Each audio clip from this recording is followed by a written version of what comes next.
माझं नाव आरती शुभम नायसे. मी वरुड चौका येथून धमाल गॅस एजन्सी इथे सिलेंडर भरण्यासाठी आलेली आहे. तसेच हा प्रॉब्लेम 8 ते 10 दिवस झाले चालू आहे. तसेच माझ्यासारख्या अनेक स्त्रिया आहेत ज्यांना हा प्रॉब्लेम येत आहे. घर म्हणजे स्त्रियांना घरचे कामं तसेच मुलांचं शिक्षण सर्व सोडून इथे सिलेंडरसाठी लाईनमध्ये लागत आहे. आणि सिलेंडर ही अशी आवश्यक गोष्ट आहे ज्याच्याशिवाय दैनंदिन गरजच पूर्ण होऊ शकत नाही. तसेच माननीय श्री देवेंद्र फडणवीस तसेच इतर सर्व जे मान्यवर आहेत त्यांना विनंती करण्यात येते की हा प्रॉब्लेम लवकरात लवकर सॉल्व्ह करण्यात यावा. 7 वाजल्यापासून या लाईनमध्ये सिलेंडर घेण्यासाठी उभा आहो आणि कालपासून मी पावती फाडलेली आहे.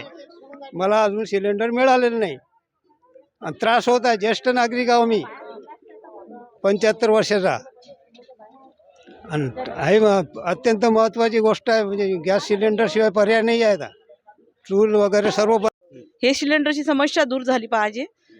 हे कसं पैशाचं पेक्षा लाडक्या बहिणी त्याच्याशी निगडित आहेत. ते समस्या दूर करणे आवश्यक आहे. प्रशांत चव्हाण आहे.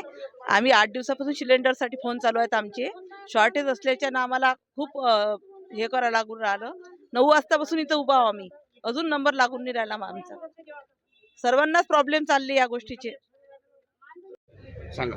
आमच्या घरी 3 दिवसापासून गॅस नाही.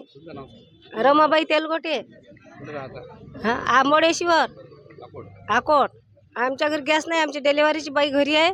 3 दिवसापासून चक्र मारून राहिली बाबा मी. गॅसच नाही भेटून राहिला. गॅस सिलेंडर पाशी हे काय म्हणतात ते याचं धमल गॅसवर. आज 4-5 दिवस झाले. मी 3 दिवस झाले चक्र मारून राहिली. हो त्या सकाळपासून 6 वाजतापासून होती. हो